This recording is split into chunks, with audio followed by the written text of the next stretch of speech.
Pisces, this is your astrology forecast for September 2015. Thank you for joining me. It's a pleasure to be with you today. I'm going to give you a rundown of what's going on this month via the astrology. There are two eclipses happening, so it is quite a powerful month. And I'll get started straight away. Okay, so on the 1st of September, there are quite a few planets in fire here. And for you, fire can feel a little bit uncomfortable because it can feel a little bit chaotic.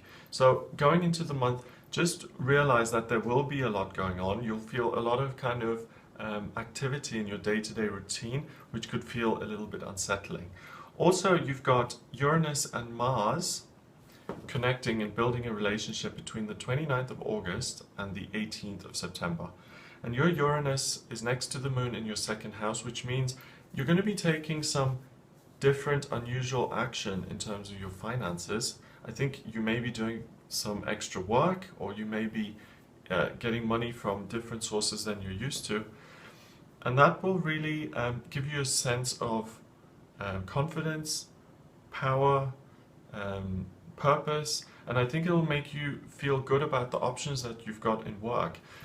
I think the 1st of September is a really good time to try out if you're not doing this already, to try out different ways of making money, because there's a real potential for you to find something that you genuinely enjoy that you would have never considered under any circumstances. So it could be something simple like someone invites you to go to a car boot sale and you realize that you're actually really good at selling antiques or something like that. I mean, it could be anything.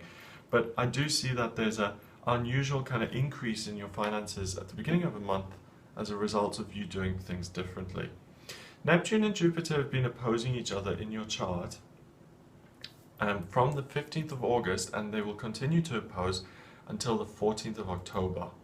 And Neptune is in your first house. Neptune is your ruler, and that's in your sign in Pisces. So it feels very comfortable in that first house. I think you're dreaming the dream of who you could be, what your potential is, and how to achieve that. And then Jupiter on the other side next to your sun is actually helpful in that. This is a helpful opposition because especially in connection with relationship, especially when you work together with other people, you can become and create the version of you that you want to become. And I don't really necessarily think this has to be just with work.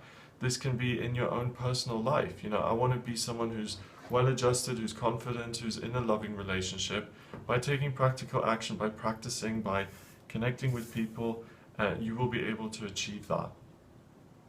So I did a separate video on this, Jupiter in Virgo. It's just gone into Virgo in 12th of August, it changed signs. And to activate your good luck for this year period, it's about taking practical action. And your Jupiter is now in your 7th house of relationship. And you can make your relationships work, and you can really activate good luck and good fortune. So you can bring someone into your life who you'd be delighted with by taking practical action. So getting, joining the singles meetups or going on an online dating site, something like that. Mercury starts to square Pluto on the 3rd of September. And your Mercury is in your 8th, which gives you a great ability to communicate with other people. And your Pluto is in your 11th, which means that new friendships are a possibility for you as well. So everything about your relationships is really opening up. This connection between Mercury and Pluto is there between the 3rd of September until the 30th. So the whole time of September is a really good month for you to make new friends. In the Southern Hemisphere, when I lived in the Southern Hemisphere, I mean, September is one of my favorite months anyway, but when I lived in the Southern Hemisphere, it was great because the light changes, it becomes lighter. And in the Northern Hemisphere, September is a great month because it's the last month when it's temperate, when it's still semi-warm, and when the leaves turn kind of red. It's quite a romantic time. So for you to sit out in the park or in the beer gardens making new friends, that's something you should consider, Pisces. I think you'd have a lot of fun with that. On the 4th of September, the moon squares Jupiter and your midheaven, and they're sitting right on top of your descendant, okay? So what you're looking for is kind of electrified, and by working what you're looking for, you can really create it.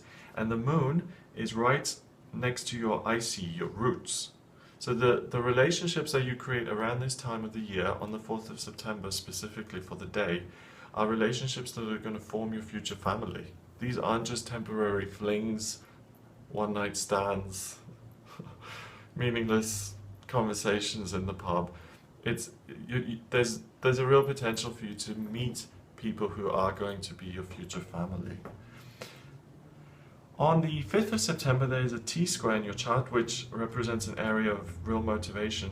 And it's kind of a no-brainer, but if you want to bring these people into your life, you have to communicate with them. You have to get out there and you have to open your mouth and you have to speak. Or you can do that online or wherever you choose to do it, whatever format it is in. But to activate that and to bring it into your life, you have to use communication to bring it about. Now, moving on 2 days to the 7th of September, there is a grand trine in water in your chart. Now, Pisces, you're a water sign, and a grand trine represents a real area of talent or ease. And you've got Neptune in your 1st, the moon in the 5th, and you're rising in the 9th. So, for you to meet someone, if you actually travel, or if you go on a trip or something like that on the 7th, I think it's very likely that you'll meet someone that you care about. So not internet dating or something, but getting out for the day and actually doing something. Maybe even going swimming, or doing a water excursion, or going to the Florida Everglades on one of those boats with the fans, or something to do with water, going surfing maybe. Something really water related, you will connect with another human being that you will care about. Oh, the other thing is that Venus comes out of retrograde on this day, so love is much easier and more abundant again. Venus in retrograde makes that more difficult. So the fact that you've got a grand trine and Venus coming out of retrograde on this day, it's a great day for love. On the 9th, the moon doesn't square it, it trines Saturn. And Saturn is right on top of your midheaven in the 9th, and the moon is in your 6th. So there's a real potential for you to explore something new in terms of your day-to-day routine, that will really make you feel more alive. The last 3 months with Saturn being in Scorpio has made you feel a little bit introverted and maybe even a little bit glum. So on the 9th, you can really do something fun and you'll start to feel better. Saturn is also moving into Sagittarius soon, so it's the tail end of it. So do something exciting. On the 10th, it's similar. I think you're going to be feeling adventurous, and I think it's a good time on the 9th and 10th to do something different, to either change up your day-to-day routine by going somewhere different, like spending the weekend in a B&B or exploring a different part of the country. You don't need to fly to some foreign island. You can just change your circumstances a little bit and explore something new. And I think that's good for you to do that on the 9th and 10th of September. On the 12th, the planets are kind of lining up for the new moon that happens on the 13th. And now on the 12th, you've got the Sun, the Moon, Jupiter, and your midheaven in Virgo in your 7th house. This is a time of really focusing and pulling energy in like a vacuum into your relationships, and you can do that by taking practical action. So again, all of the things I've discussed are practical, going surfing, going for a day out, all of these things activate your good luck, activate Jupiter in that Virgo, and your Sun and your Moon connecting. As that new moon, it's like a black hole that you fill with new energy. It's like a vacuum cleaner sucking things in. The more practical you get, the more luck you're going to have in your relationship life. All right. The day after, when the new moon actually occurs, this is a new moon in Virgo, and it's planting new seeds. It's not only a new moon though; it's a partial solar eclipse, and it's a solar eclipse on the North Node, so it's about drawing more energy in. So it's not just a new moon; it's like a new moon on steroids. Okay, it's really about setting the seeds of intention. And if you set the seeds of intention that you will have a relationship, or that you will have a relationship that works, or if you want to improve your relationships in general on a practical sense, then that can be done. So for instance, if you're single and you want a relationship, that's the easy one. You can do that. If if you're a family and half your family live in Australia and you live in Belgium, then what seeds can you plant to either change that or to come to terms with it, but how can you make that better? And that's what this is about. It's about all relationships and taking practical action to improve them.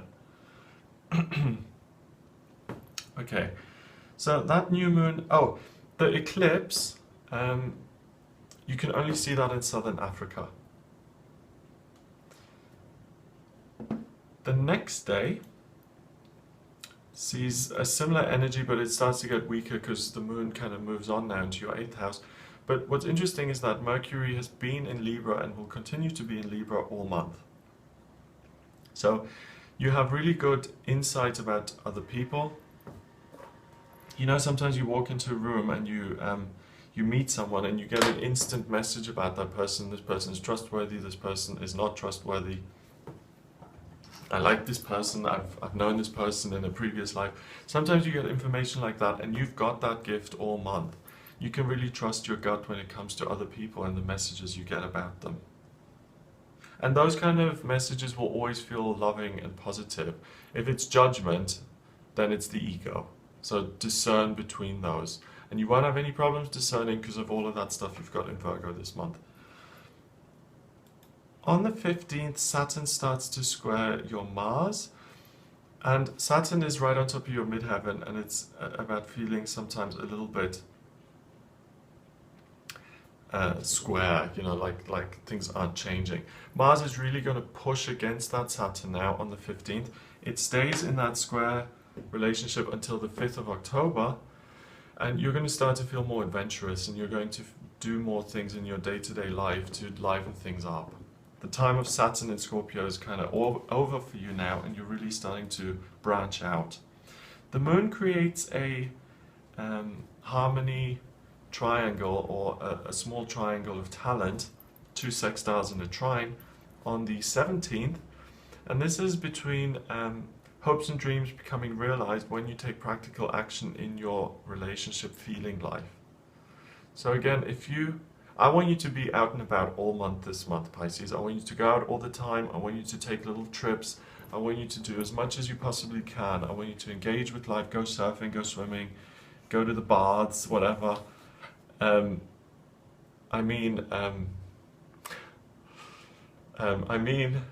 just put my foot in it because I mean baths, like swimming baths or like spas. But I think in the 80s,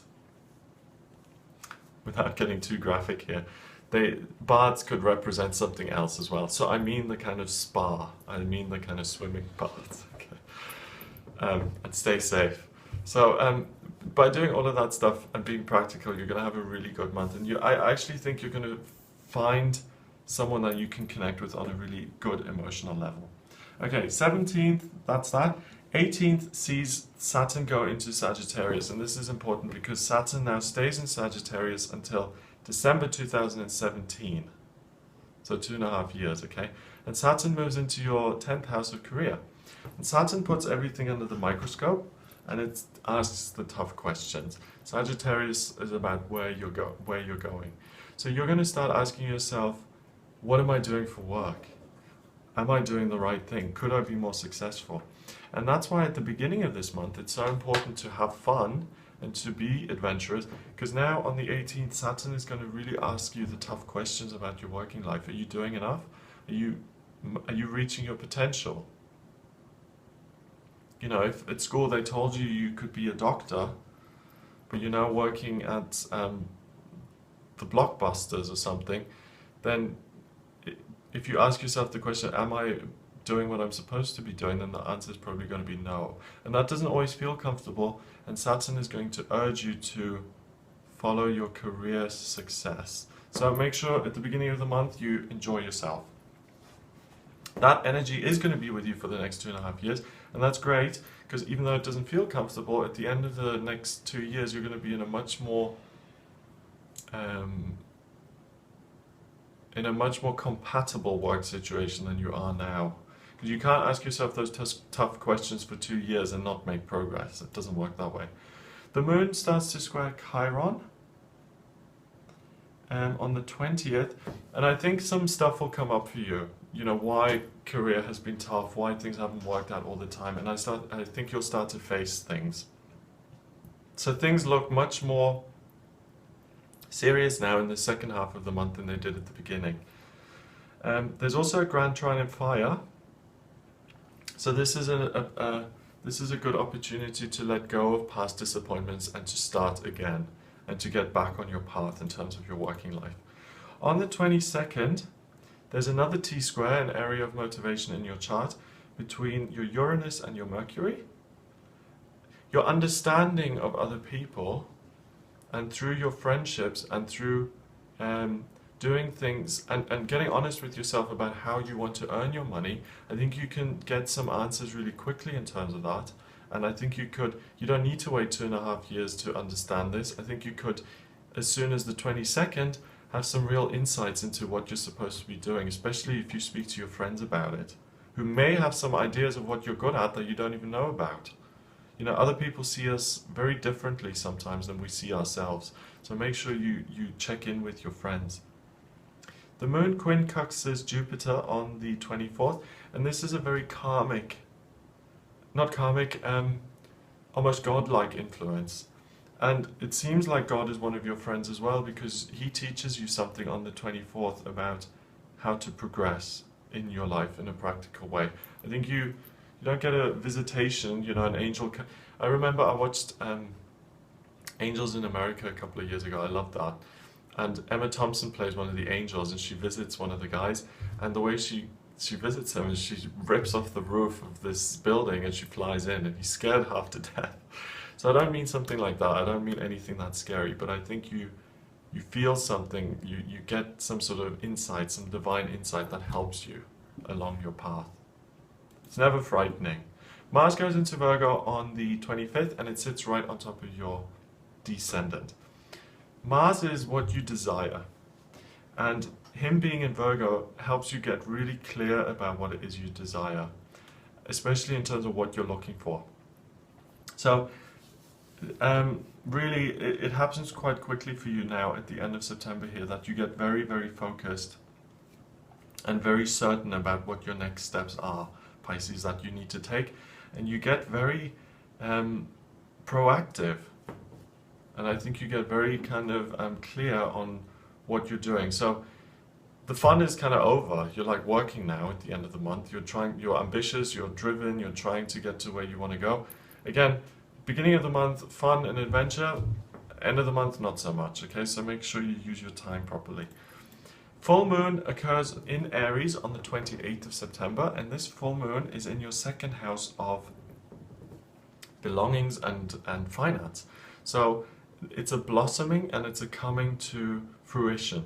So I really think that if you've been doing something differently in terms of earning money, like you did at the beginning of the month, and if you continue to do that, I think you'll see a big success around this time of the full moon. That it's also a total lunar eclipse.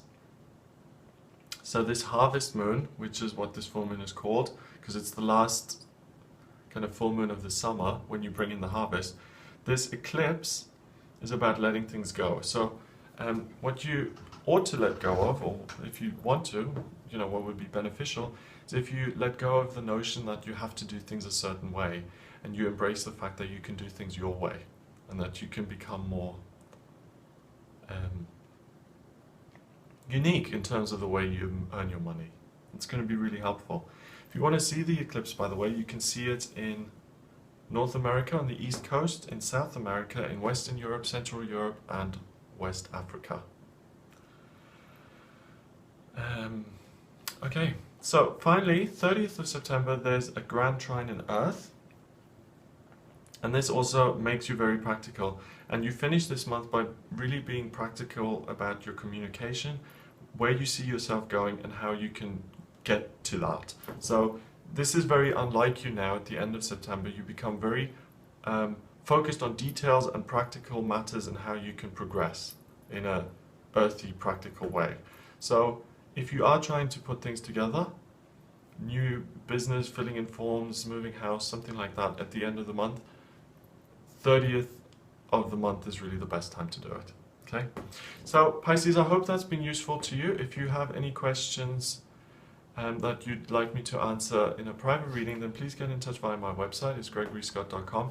Click on the readings tab for the types of readings I offer. I think I said that properly. Click on the readings tab and you will see the types of readings that I offer. Please remember to subscribe to the channel and like me on Facebook. It's facebook.com/Gregory Scott 444. Have a great month and I'll speak to you soon.